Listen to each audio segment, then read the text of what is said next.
Повеќето легенди, кои се дел од живењето на Велес и Велешани, се стари со децении, но се уште се интересни и провокативни. Тие се од историјата на градот. Од Кал да си, од Велес да си. Не верувам дека постои човек што не ја слушнал или не ја знае изреката од Кал да си, од Велес да си. Иако и други градови си допишуваат дека тие се вистинските, создадени од Кал.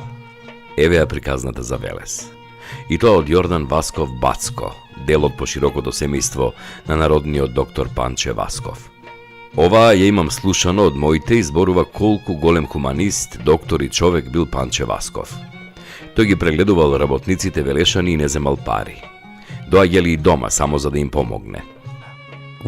Беше така некоја лето кога дојде од Германија Јордан Васков, тој е многу близок роднина, внук на Панче Васков и често знаеше да раскажува некои интересни настани и оваа ја остави како аманет која што требаше да ја прераскажам, да ја запишам, да останам за Велешани да ја знаат, бидејќи беше посебно горд на тој настан. За приказката од Кал да си, од Велес да си, како постанала. Велес има двајца народни луѓе, тоа е народниот учител Панко Брашнар и народниот доктор Панче Васков. Панче Васков бил доктор, тоа некаде 30-те години минатиот век и луѓето ги лекувал, не барал многу пари, бидејќи знал каква е ситуацијата во градот и во некој доцна попладне, некој дожлив ден, му доаѓа некој болен работник од фабриката Вила Зора, а куќата на Васков била кај што денес ќе дојде некаде зад нама ДМ маркетот, каде што е. И влегува, стои наврата, дожлив денот и човеков му вика: доктор, имам проблем за преглед кај вас, може да ме излекувате. И он вика: влези натре, нема наврата да го правиме ова. Ама знаете, јас сум каллив. Ма од Кал да си, од Велес да си, влези. Велес е град со многовековна и богата историја. Секој дел од градот чува спомени на многубројни и значајни градители, револуционери, преродбеници, културни дејци, научници и политичари, познати не само во Македонија, туку и пошироко, на Балканот и во Европа. Тоа е град музејска поставка под отворено небо, град на автентична архитектура, град на познати револуционери и дејци, град кој бил колевка на македонската култура и македонската трговија. Да се говори за Велес, значи да се говори за градот во кој е оформено првото црковно народно училиште на народен македонски јазик. Во Велес е оформена првата гимназија, одржана првата театарска представа, напишана првата драма. Од Велес потекнува најголемиот неимар на Балканот Андреа Дамјанов. Во Велес е отворена првата аптека. Велес е градот на поетот Коста Солев Рацин, чии стихови го победуваат времето. Да се говори за Велес значи да се говори за градот на Главинов, Рајко Жинзифов, Димитрија Чуповски, Коле Неделковски, Јордан Хаджи Константинов Джинот, за градот од кој потекнуваат гемиджиите Петар Попарсов, првиот председавач со Асном, народниот учител Панко Брашнаров. Да се говори за Велес значи да се говори за градот на доаѓените на македонскиот театар Петре Прличко и Тодорче Николовски. Говорејќи за Велес, говориме за силно изразено чувство на припадност и особен респект со кој се негува македонската култура и идентитет. Градот Велес се наоѓа во централниот дел на Република Македонија, во средното течение на реката Вардар, на надморска височина од 150 до 260 метри.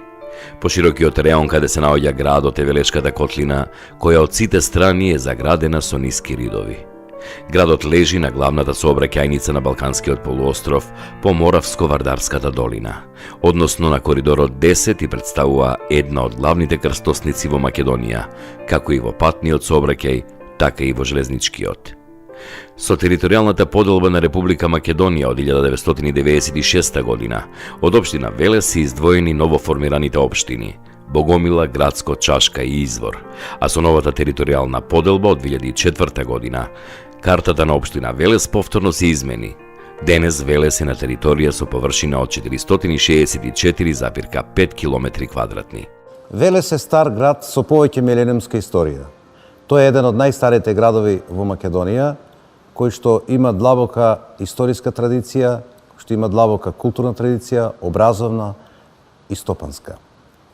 Првите информации за градот кои што ние како научници и како град ги знаеме, тоа се од периодот на антиката, што значи периодот некаде пред доаѓањето на римјаните, а особено по доаѓањето на римјаните на македонска територија. Според рекогносцирањата, а и последните археолошки истражувања на Калето, на Акрополата, значи кај што бил лоциран стариот град, можеме да констатираме дека градот постоел уште во хеленистичкиот период, интензивен развој имал и во римскиот, секако и во средновековниот период.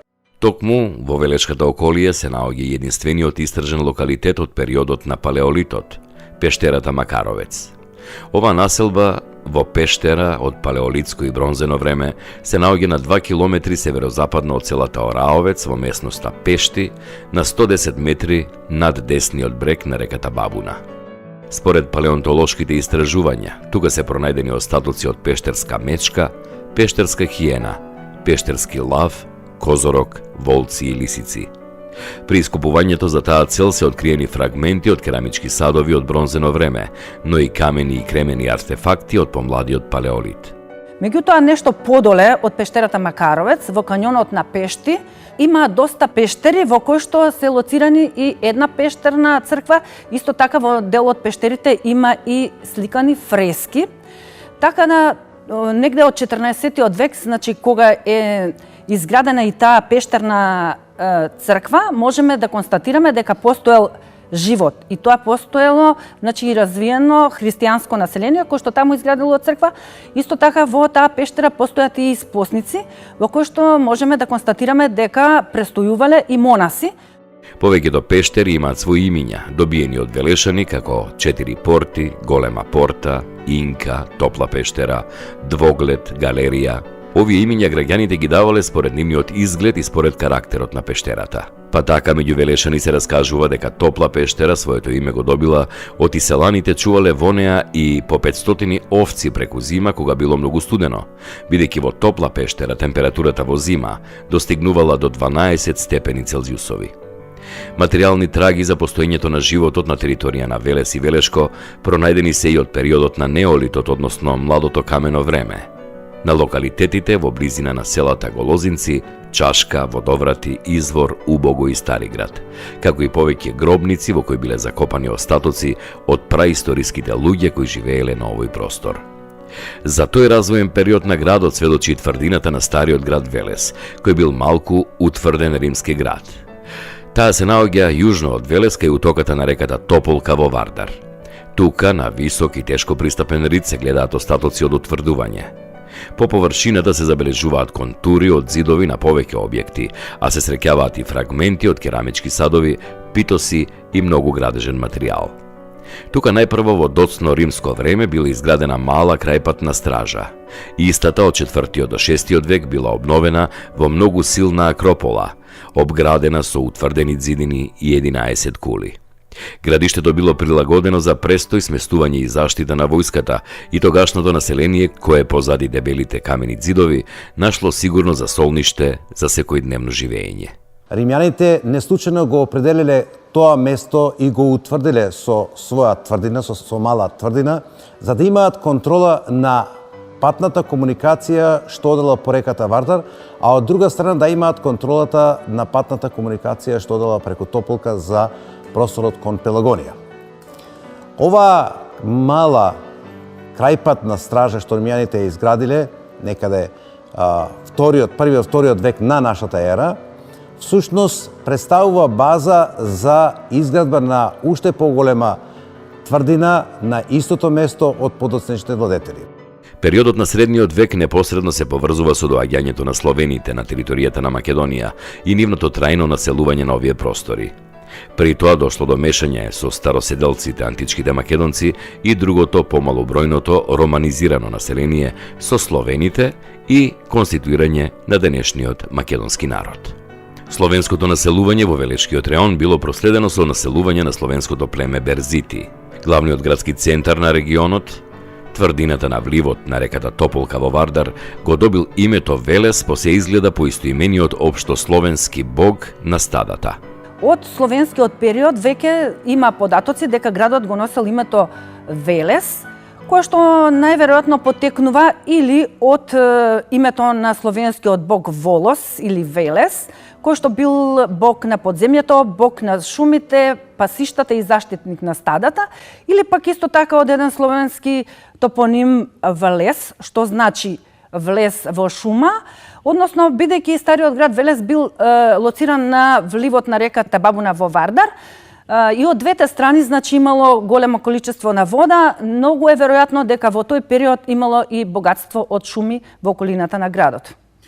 Се претпоставува дека култното место на словените поврзано со богот Велес се наоѓало покрај самиот брег на реката Вардар во близина на манастирот Свети Димитрија. И се сметало дека овој бог на словените на овој простор имало своји наследници во ликот и делото на Свети Димитрија. Затоа и манастирот Свети Димитрија всушност представува едно посебно божествено место каде што населението во тој период ги извршувало своите култни обичаи. 325 година со Миланскиот едикт христијанството станува државна религија, слободна религија. И од тогаш па наваму христијанството се шири низ цела Европа и во светот.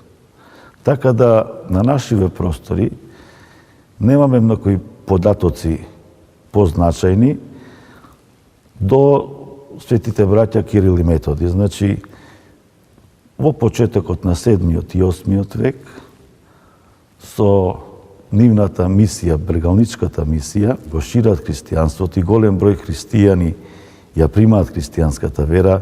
Иако било потиснато, христијанството во Велешкиот регион не било сосема уништено. Се задржало кај староседелците преку кои берзитите дошле во директен контакт со христијанската религија. Христијанизацијата на берзитите била интензивирана. Попаѓањето на Велешката област под бугарска власт во почетокот на втората половина на 9 век. Ова е време на појавата на богомилството, кој прв започнал да го проповеда попот Богомил. Во овој период значено е и тоа што Велес е населба која што веќе на нејзиниот простор, односно во тврдината можело да се сместат 500 војници, а од долниот дел се сместуваат и поголем број на жители, како што се занечи, население и така натаму. Што значи дека според некои податоци, зависно од кои извори ги имаме, Велес веќе пораснува на населба од прилика околу 1200 жители. На територијата на Велес во 13 и 14 век евидентно било зголемувањето на бројот на манастирите и црквите. Покрај пештерната црква во Маркова пештера, во кањонот на Пешти, местноста Пешти, исто така веќе можеме да зборуваме за уште една црква која што била исто така изградена во 14 век, а тоа е манастирската црква Свети Димитрија. Исто така од 14 век е уште една црквичка која што тогаш секако била во близината на градот, тоест во стариот град, тоа е црквичката Свети Никола. За нас, велешани, се спомнува како прва епископија во 12 век за време на Охридскиот архиепископ Комитијан. Што значи во тој период ние веќе во Велес имаме епископија. А бидејќи имало епископија, значи дека велешани ја примиле Христовата вера, живееле според евангелските начела и Божите заповеди.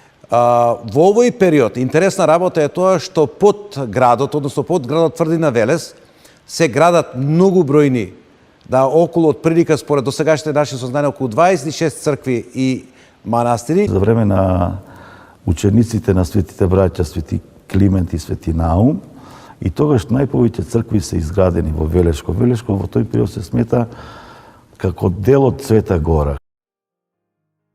Кон средината на 14 век Велешката област потпаднала под турска власт, која континуирано траела цели 5 векови.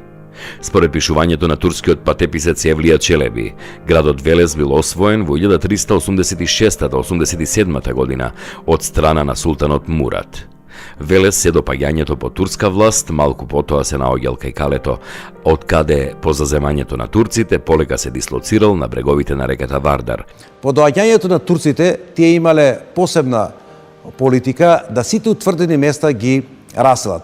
Според пописот од 1445 година се кажува дека во утврденото место Велес имало население кое што мнозинство било христијанско и кое што како такво заедно со турското население ја споделило власта. Меѓутоа, според пописот од 1468 година веќе тврдината не се споменува како утврдено место и тоа значи дека полека, но сигурно градот почнува да се сели од тврдината удолу кон денешната позиција каде што е градот. Муслиманското население се населило негде од двете страни на реката Вардар, нешто со текот на времето, значи кога настанале поблагопријатни услови во Отоманската империја, покрај реката Вардар се населува и населението кое што било од стариот град.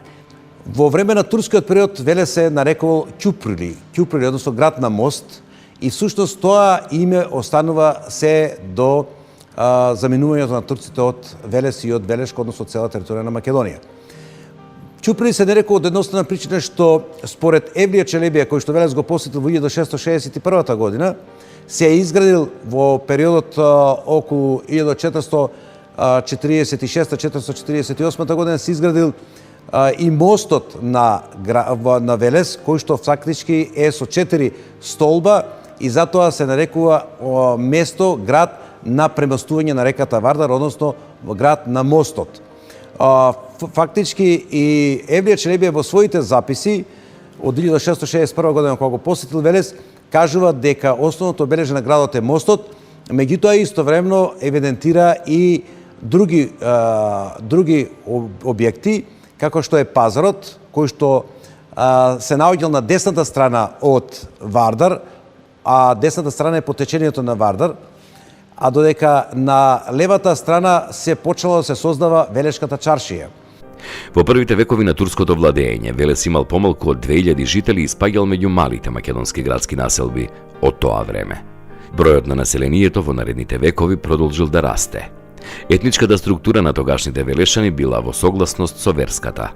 Најголемиот дел од муслиманите биле турци, а најголемиот дел од христијаните биле македонци. Турците раководеле со управната, судската и воената власт во нахијата, додека македонците биле ковачите, грнчари, меанџии и друго. Затоа Велес бил еден од ретките македонски градови кај кои христијанскиот елемент уште во текот на 16 век добил водечка улога во стопанскиот живот. Велешката чаршија минувала во рацете на македонското христијанско население. Она што Велес најмногу го разликувало од целата во тоа време на турското владење била неговата занаетчиска и трговска дејност. Работилниците и дуќаните претежно биле концентрирани во централниот дел на градот, во градската чаршија или пазар. За стопанскиот развој на градот определена позитивна улога играла и неговата местоположба. Не само што тука минували и се вкрстувале сувоземните патишта, кои биле значајни за внатрешниот и меѓународниот сообраќај, туку за транспортот на стоките бил користен и Вардар, чии води ги премостувал објектот по кого градот го добил своето турско име и кој имал извонредна стратешка, но и стопанска улога. Понатамошниот подем на развитокот на велешкото занаетчиство особено дошол до израз по завршувањето на Кримската војна од 1853 до 1856 година. И во која што Кримска војна Велес го доживува својот процут. Тоа значи дека во овој период посебно значење за градот било потребата да преку него се извезува жито за Солун, односно жито што доаѓало од другите балкански простори со посебни сплавови се пренесувало преку Вардар до Солун. Овие сплавови кои што се познати како гемии во Велес се зголемиле до толку многу за време на Кримската војна до 1839 година, што градот во тој период, значи во овој период имало до 10.000 сплавови кои што поминувале од Велес удолу кон Солун.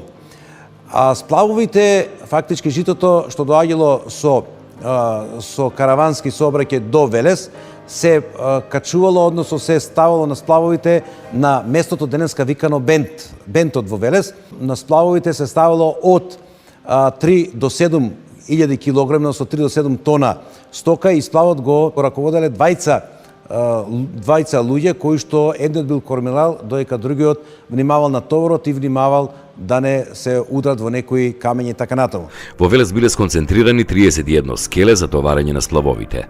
Од цела Македонија, дури од Србија и Бугарија, се собирало во голема количина жито во Велес. Се складирало во специјално направени велешки складишта, а оттаму во текот на годината се транспортирало за Солун. Понатамошното усовршување на водениот транспорт од Велес кон Солун довело до основање на специјално друштво, во кое членувале браќата Урумови од Велес, браќата Алатини од Солун и други. Целта на ова друштво била речното корито на Вардар да се исчисти и да се оспособи за пловидба. Меѓутоа, пуштањето во сообраќај на железничката пруга Солун-Велес во 1873 година ја умртвила оваа иницијатива. Во градот трговијата и економијата, за жал, згаснуваат некаде 1873 година, кога се пушта првата железничка пруга во Македонија и воопшто во Велес. Од тогаш во градот започнува да се развива десната страна на градот, за разлика од левата, и таа десна страна од градот почнува се гради железничка пруга, се гради хотел, се градат дуќани, културни институции и така натаму, и не успева проектот на Велешани и на Урумови и на Алатинови да се реката Вардар разви и да стане пловна. За поефикасен транспорт на занаетчиските производи, внимание се посветило и на изградбата на проширувањето на сувоземните патишта. Во 70-тите и 80-тите години на 19-тиот век се воспоставила телеграфската мрежа во Македонија. Тогаш повеќе македонски градови, меѓу нив и Велес, добиле поштенско-телеграфски установи. Споменатиот развиток на сообраќајните и телеграфско-телефонските комуникации овозможил понатамошен забележителен подем на велешките занаетчии и трговци. Интересен податок за овој период е тоа што и првата дописка во македонското новинарство, иако без наслов, била посветена, а најверојатно и испратена од Велес. Таа била отпечатена во Цариградски вестник број 7 од 28 октомври 1850 година. Како еден од најревносните и најпрвите велешки дописници се смета Јордан Хаджи Константинов Джинот, кој своите дописи ги објавувал во Цариградски вестник од 1851 до 1861 година. А во подоцнежниот период, неговиот пример почнуваат да го следат и голем број на други велешани. Журналистичка дејност пројавуваат и башиноселските браќа Константин и Андреа Петковиќ, како и повеќе анонимни новинари со написи посветени на историското минато на Велес и Велешко, кои најчесто се подпишувале како еден велешанец, велешанин, познат на редакцијата велешанец или пак во повеќе случаи останувале анонимни. Фасцинира фактот колку за тоа време Велес имал напреден еснав. За тоа говори и фактот што велешките трговци и газди пред век и повеќе користеле меморандуми на кои можат да им завидат и денешните сопственици на фабрики и маркети. Ова може да се види од бројната оставнина која се наоѓа во Велешкиот историски архив. Богатата преписка на велешани со Запад и пред 150 години е спакувана во фонд на историски важни документи кои откриваат дека во градот се водел богат и значаен еснавски живот. И покрај толку минати години тие се чисти, прегледни и пишувани со мастило. Меморандумите имаат јасни препознатливи имиња, а некаде и знаци, лога на фирмите, информации што работи фирмата, адреса, градот. Токму во одделенијата на историскиот архив во Велес се наоѓа и документот стар 2,5 века и тоа е најстариот пишан документ во повардарието. Со него се потврдува купопродажбата на имотот од локален турски моќник извесен Мехмет Ахмет и велешки газда некој си Стојан Аџикоста. Тапијата е од 1768 година и е напишана на турски јазик со арапско писмо. Засилената стагнација и забележителната стопанска криза што го зафатила Велес од средината на втората половина на 19 век можела делумно да го преброди покрупната буржуазија. Така во 1890 година во Велес делувале две предпријатија за производство на масло за јадење, едната во сопственост на Зиков, а другата на Крстев. Во 1908 година проработела фабриката за производство на брашно. Станува збор за познатиот млин на Петре Зиков. Во 1904 година во градот екзистирале 3 поголеми тулани и неколку фирми за производство и продажба на грнчарско и керамичиско производство. Султанот во два наврати бил воодушевен од велешките производи. Во една пригода, раскажано е од потомок на семејството Левкови, кога 1902 или 3 минал низ Велес возот, на нивниот дуќан кој што се наоѓа на старите фотографии веднаш до зградата на Велешката железничка станица, каде што тие продавале нивни производи, кога застанал возот, тие му поклониле неколку примероци од керамиката што ја правеле во нивната фабрика, и тие денес се наоѓаат во Царскиот музеј во Истанбул и пишува дека се оставина, тоест подарок од семејството Левкови. Тој бил толку фасциниран од нив што подоцна порачал некои други работи. И тука ќе се навратам кратко за фабриката на Левкови, бидејќи дел од низините производи, украсните детали, не само што ги красат куќите денес на Велешани после толку години во центарот на Шокареви, на сега Весови, подоцна на Ѓоргови сега и многу други, ги красат и куќите и низ Европа. Крајот на 19-тиот и почетокот на 20-тиот век, како за стопанскиот живот во градот, се интересни и за архитектурата на градот. Градот со својата амбиентална поставеност е единствен во регионот. Сите куќи се со поглед кон реката и кон сонцето. Со својата амфитеатрална поставеност Велес има единствена убавина, бидејќи сите куќи од стариот дел на градот имаат поглед и гледаат кон реката. Така било со векови и жуборот на водата во ноќите стигнувал и до високите делови на градот, до Мегдан, до Рамина. Велес од секогаш го красела архитектурата, која поради местоположбата ја нема во друг град. Старите куќи во Велес биле покриени со камени плочи, што е природна климатизација. Лете е ладно, зиме топло. Куќите имале големи чардаци кои биле поставени кон реката, а со тоа имали природно ладење од ветерот по Вардарец. Куќите во Велес некогаш се граделе со джентлменски договор, бидејќи градот е на ритчиња и секој својата ја градел во висина, на терасата од соседот. Така сите имале поглед кон реката. Особено карактеристични се куќите покрај реката, поради кои некои архитекти ги потсетува на Венеција и за нив Велес е македонската Венеција. Многу архитекти кои доаѓаат во Велес прават една интересна споредба, која што јас ќе ја пренесам, тие што јавно ја кажале архитектите, дека Велес е Венеција на Балканот. Зошто? Затоа што куќите што се наоѓаат од стариот мост надолу, во старото градско јадро, како изронуваат од реката. Буквално се градени на самиот брег и тоа се прекрасни куќи, прекрасни примероци на нешто што помалку сме го заборавиле, но некој човек ако прошете ќе го види. Се уште постојат тука и ќе ја забележи нивната убавина. Кога зборуваме за старата велешка архитектура, треба да се нагласи дека во Велес се уште можат да се видат примери на куќи создадени во 18-тиот век, кога градот доживува економска експанзија со економските врски со Европа. Сместени во различни делови на градот, куќите на Габерови во Дворови, на Апасиеви кај Варналиите и куќите на Главинов, Джинот и Касапови имаат иста судбина. Иако се на тесните улички, значи поставени, меѓутоа, тие се така архитектонски вешто поставени и го користат теренот, никогаш не нивелирајќи го за да добијат едно ниво, туку спратовите ги прават, значи на приземје, полукат, кат или приземје уште два спрата и секогаш го користат теренот максимално. Значи над приземјето, кое што е најчесто градено од камен, во бондручна конструкција од плитар и дрвени, значи конструкции градат пошироки, попространи спратови кои што се надвиснуваат за да добијат над простор и над тесните улички со така наречени косници и кои што се доста карактеристични за велешката архитектура. Како екстериерно,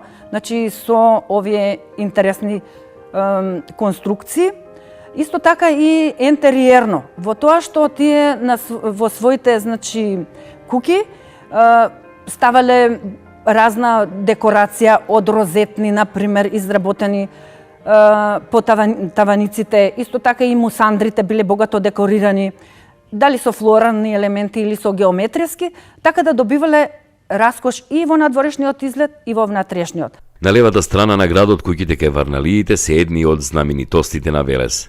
На влезот во градот од правец на Штип спротив влезот на автобуската станица го привлекуваат вниманието на случајните минувачи, но и патниците на мерници. Нивната архитектура, белината на воросаните ѕидови, прозорите ги прават автентични и прекрасни. Убавината и душата на Варнелиите е уште посилна и поради Елена Кртчева. Во малото на Ѓајкови кај Варналиите На времето живееле побогатите Велешани. Меѓу нив било и семејството на Илија Кртчев, еден од побогатите Велешани. Тој тргувал со солун и при секое доаѓање богато ги наградувал 4 сина, а посебно ќерката Елена. Таа била стројна, висока убавица, која посебно пленела со црните кадри коси и темните очи. По некое време се расчуло дека таа решила да се мажи во Велес, и тоа кај боцеви, трговци од сокакот каде што живеела Елена. Тие имале син Лазо, кој бил способен трговец. Се направила голема свадба, но по некое време Лазо се разболел и умрел. Таа му подигнала голем споменик во црквата Свети Спас, носела црнина и тегувала по него. Но времето го сторило своето, па таа се иселила од куќата на боцеви и повторно станала посакувана од многуте велешки ергени. Така Елена ги пленела Велешани, се додека минувала низ чаршијата до нејзината смрт во 1935 година. Песната Елено Керко Елено е дело на нејзината слугинка, која ја чешлала, облекувала и не останала рамнодушна на убавината на својата газдарица. Во близина на Варналиите, барем за кратко, за еден ден, повторно оживува најстарото училиште во земјава, кај Велешани познато како Свети Ѓоргија. На 9 декември секоја година, истоимениот Параклис ги отвара вратите за верниците од Велес. Се слуша джагорот и вревата, само сега не од учениците, туку од православните христијани, кои доаѓаат во објектот, каде велешкиот великан Јордан Хаджи Константинов Џинот пред 170 години ги оддржувал првите часови на македонски јазик. Новата црква, односно новото училиште Свети Ѓорѓи, кое што изградено исто така некаде околу 1840 година, како и Свети Кирил и Метој, кој што исто така некаде околу 37 до 40 година градено, се двете училишта кои што представуваат основа за развојот на градот на овој план. Токму македонскиот просветител Јордан Хаджи Константинов Џинот е несомнено еден од најзнаменитите велешани во првата половина од 19. век.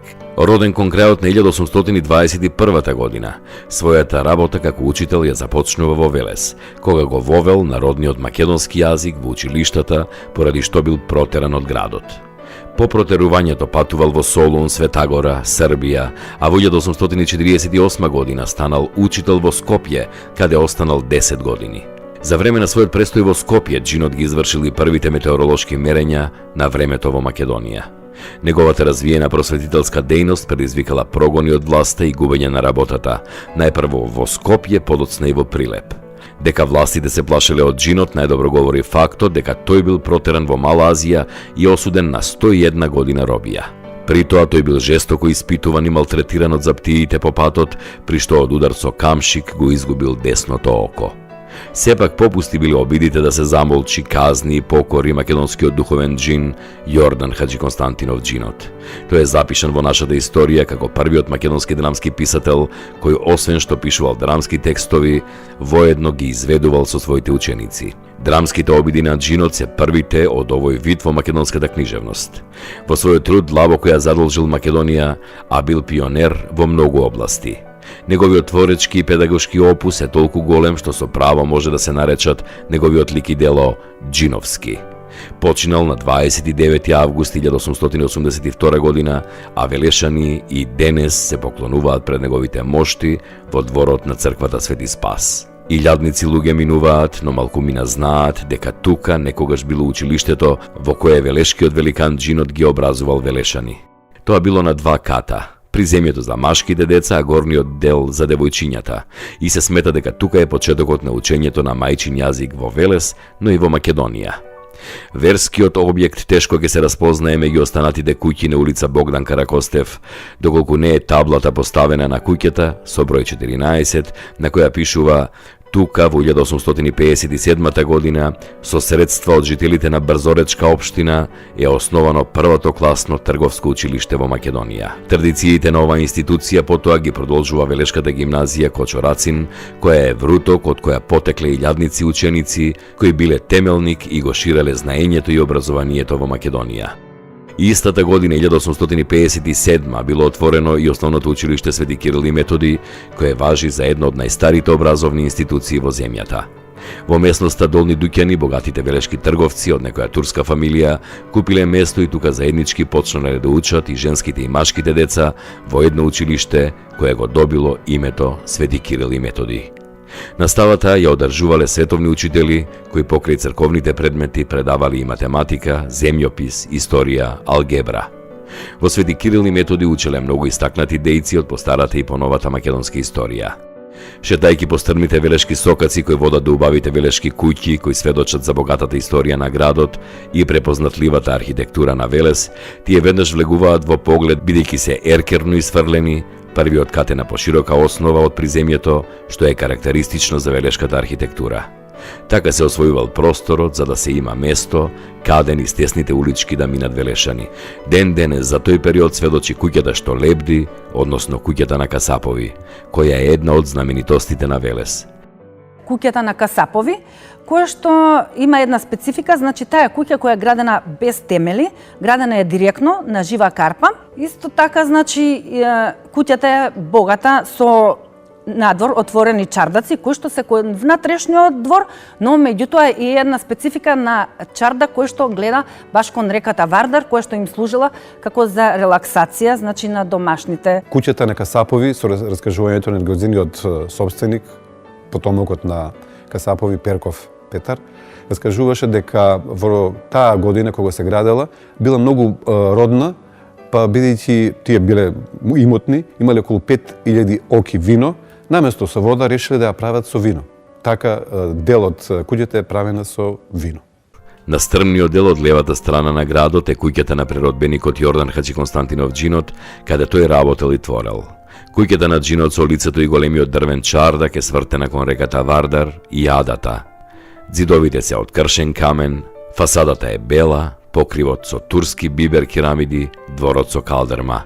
Тука во близината е куќата на Васил Главинов и исто така достоен пример на стара велешка архитектура. Ентериерот е многу богат бидејќи Главинов бил столар како и неговата фамилија. Забележлив е чардакот од кој се пружа величествен поглед кон Вардар и стариот дел на Велес. Низ многу примери во оваа куќа од рацете на вештиот столар е создаден ентериер на кој денес му се восхитуваме. Куќата на поетот Коста Солев Рацин е исто така пример на велешка архитектура, прилагодена на потребите на фамилиарниот занает грнчарството. Тука се грнчарската работилница, фурна за печење и чардаци за сушење на глинените садови.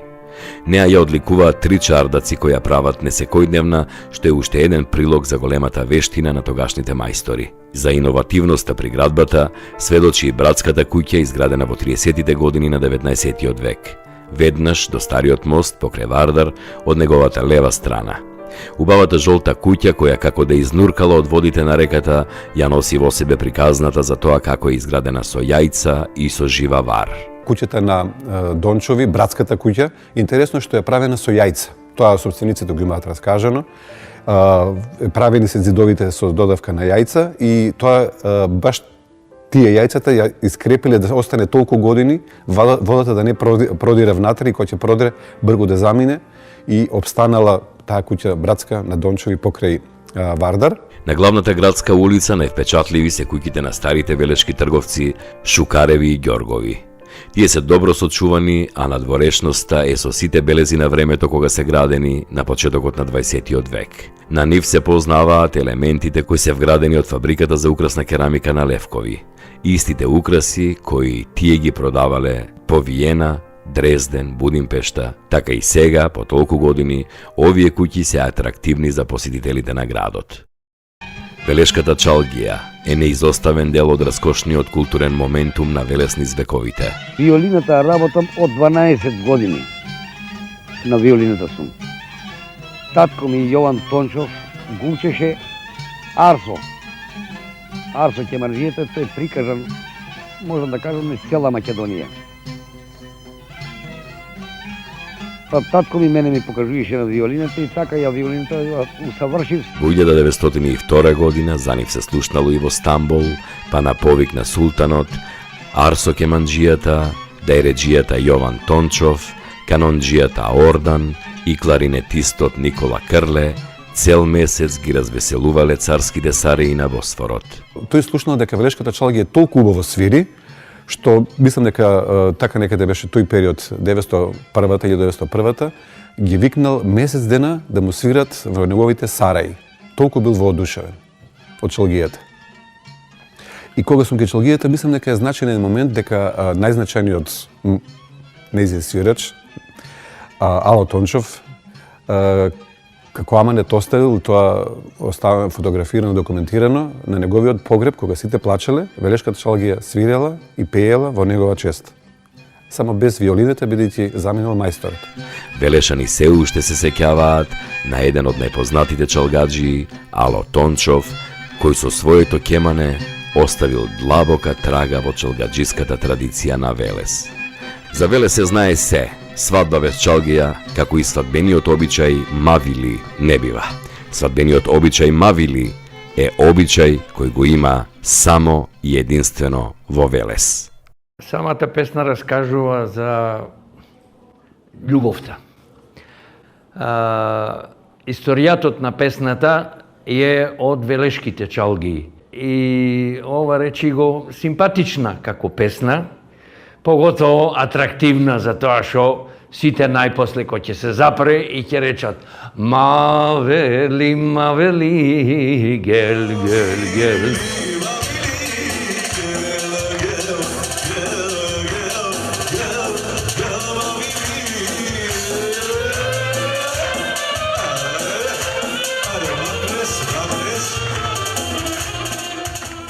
И се прави една герултија која што стварала, ова речи го, добри расположение на тие свадби.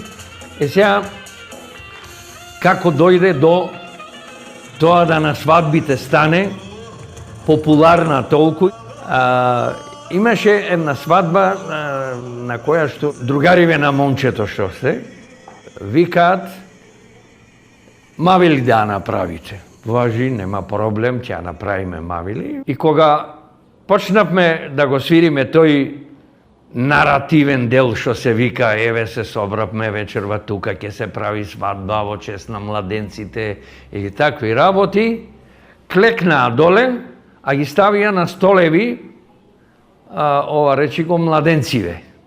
И кога дојде оној дел да се пее мавели, мавели, ги дигнаа младенциве. И после тоа, таква ѓерултија се направи, на еднаш, два пати, три пати кревање и ние продолжувавме после со сет на чочеци, со ова расположение невидено. Иде следниот што треба да прави свадби. Дечки вика, синоќа као што сте свиреле, као што ја дигале воа, може ли и на свадбава наша да свирите? Може, зошто да не песна, ние песна нас. И арно, ама од тој момент, од таа вечер, плевел како оди травата кога расте. Кога се рашири, немаше свадба на која што не се побаруваше.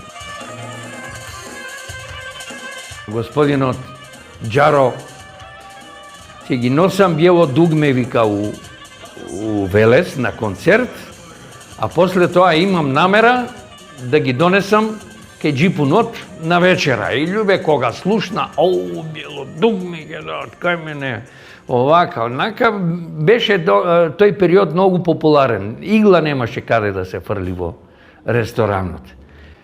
Откако се отпеа таа песна, се направи ѓерултија у кафана, сите пеат мавели, мавели, бидејќи велешани си го знаат.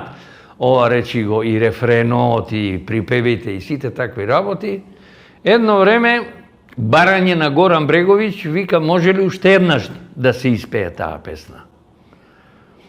И он си носеше со него, ова речи го, диктафончели, што да го, како да го кажам.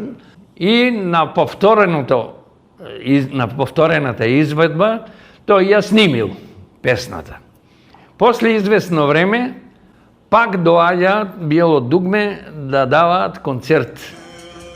Во Велес и се сршаваме со Џаро тука пред спортскава сала и ми вика, видели бе Бегин, што направи ова идиотов од таа ваша мавали? Ма вели, шо направиме, му викам ја. Бе, видели каков хит направи. И мене тогај ми светна у глава дека таа песна фактички има рефрен. Те ночи кад умрем, кад ме не буде. Тоа е чистиот, речи го, рефрен од Мавели. И он го вметнал у таа песна. Другиот дел од песната го нема тука. Меѓутоа, доста време беше голем хит низ просторите на Југославија. И тоа е таа врска што настана меѓу, речи го, меѓу Биело дугме и оваа песна, која што ние ја свиревме вечерта за да се направи добро расположение во кафаната. Тоа е тоа.